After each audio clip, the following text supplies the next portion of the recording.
Sup mga boss, bali sa video na to ay mag-a-adjust ako ng kadena. Bali nakaraan kasi may nag-message sa akin kung paano daw ako mag-adjust ng kadena at saka yung tamang higpit. Marami daw kasi siyang napapanood na napupudpud yung drive axle, yung kabitan ng sprocket, engine sprocket.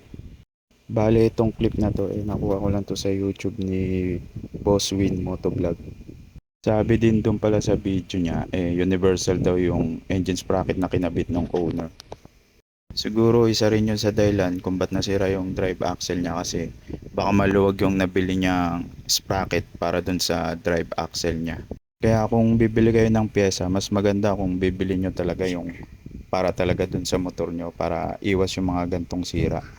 May iba pang pwedeng dahilan na pagkasira ng drive axle.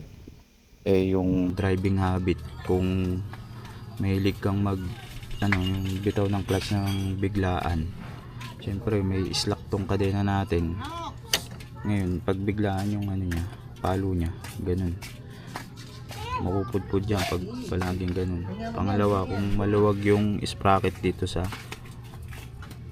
axle drive nya, kasi may laro siya na malaki, kaya katagalan pag panayang kalug niya ng ganon, yung pabalik-balik na ganon, syempre pag dadump ka ng clutch, papalo siya ng ganon. Tapos pag mag-engine brake ka, papalo rin ng paatras, ay papalo rin ng pa ganon. Bali maglalaro na siya, bali ito mapupudpud na siya. Ito ay tsuri ko lang naman. Bali balik na tayo sa pag-adjust ko ng kadena. Bali ito yung mga gamit natin. 19 na sakit, tsaka 14, tsaka gis, tsaka katala. Dito ay niluwagan ko lang yung axle nut, tapos itong 14 dito sa may bandang caliper. Bali wag nyong kakalimutan yan luwagan, kasi pag nag-ipit kayo ng kadena, pag in-adjust nyo yung adjuster, yung banda dun sa may caliper, pwedeng maputol yung adjuster nya.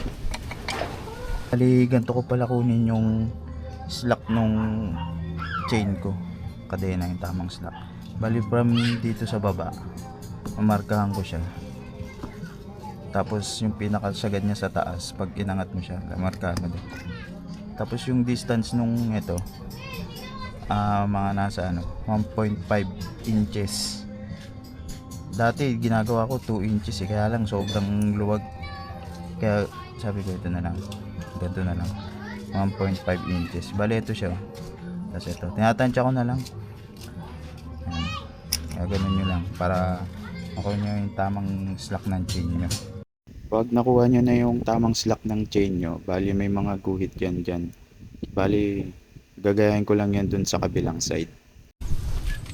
Bali pag na adjust ko na yung kadena sa tamang niya, tension nya, ikitan ko muna to yung sa may caliper, konti lang. Pati itong axle nut, ikitan ko rin konti para hindi na gumala, konti lang.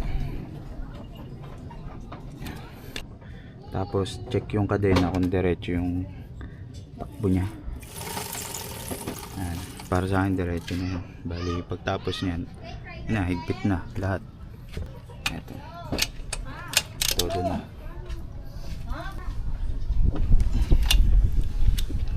Ito, huwag nyo kalimutan to kasi baka malaglag yan.